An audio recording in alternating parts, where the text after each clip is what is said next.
Hello and welcome to News. I'm Lorraine Caceres filling in for Carolina Sarasa.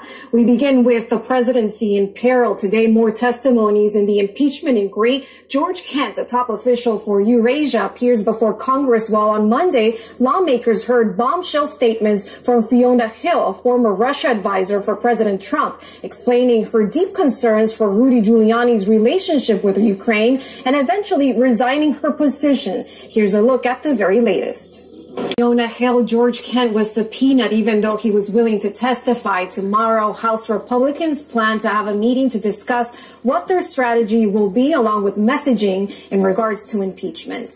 And for more on the impeachment inquiry, let's go to Professor Kim Whaley. She's a professor of law to Syria. President Trump has hit Turkey with harsh new sanctions over its military offensive in northern Syria, a crisis triggered by the president's own decision to withdraw U.S. troops from the region. U.S. lawmakers on both sides challenging the president's sanctions, saying they're not enough. Pablo Gatto is in Washington, D.C. with the latest.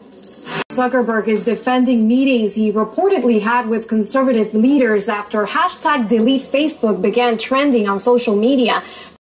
The fourth Democratic presidential debate will be held tonight in Ohio. It will be the most crowded stage yet. 12 candidates on one night. The three early frontrunners, Joe Biden and Senators Bernie Sanders and Elizabeth Warren, will hope to maintain their edge as several other candidates push to close the gap in the polls. Here's Carolina Sarasa with more.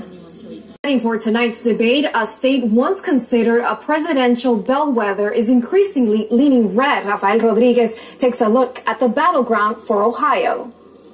Power outages in California. In the wake of massive power outages in California last week, a cancer research project may now have to go back to square one. As Paola Byron explains, the work on treating drug-resistant forms of cancer, which was 1 week away from wrapping up, is now in jeopardy.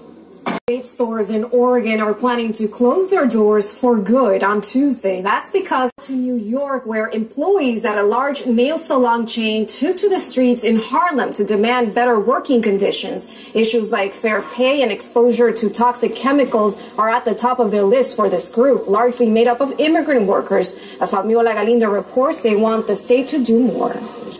Ago, regulations took effect in New York State requiring nail salon owners to provide protective gear to employees if they request it, but these workers say they have seen little improvement.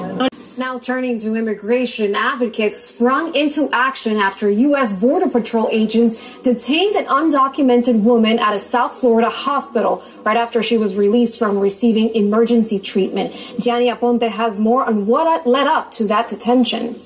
When we come back, a group of kids.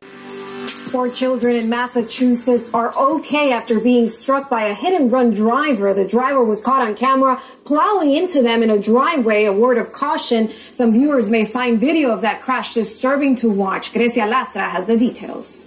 Yeah, they're okay. Definitely a rough video to watch. Moving on, police say a toddler in Tampa, Florida is dead after being left in her family's hot car all day. Police say now to New Jersey, where Atlantic City firefighters rescued 2 workers after their scaffolding collapsed on Monday. One of those men left dangling from the side of the building while the other was stuck on a platform. David Romo has the story.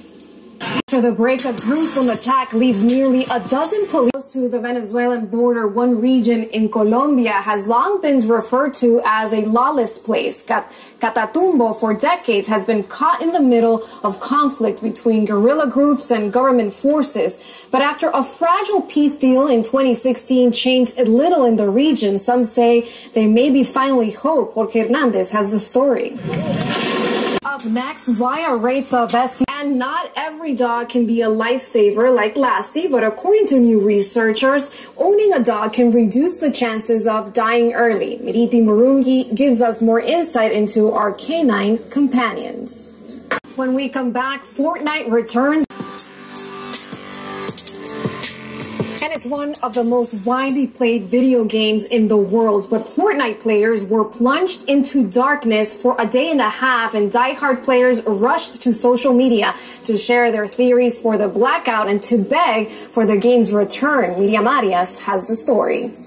Moving on to other stories, sneakers are once again at the center of a debate over who's right. Social media is going images from beautiful Miami Beach, Florida, not too far from our studios. A beautiful day there. And that's all the time we have today. I'm Lorraine Caceres, and we'll see you tomorrow. Be sure to check out those sneaker pictures. See if you see pink or teal. I definitely see teal and gray, and the crew here behind the camera says they agree with me. So it'll be interesting to see what the public really thinks. We'll leave you with these images. Thank you so much for watching, and we'll see you tomorrow.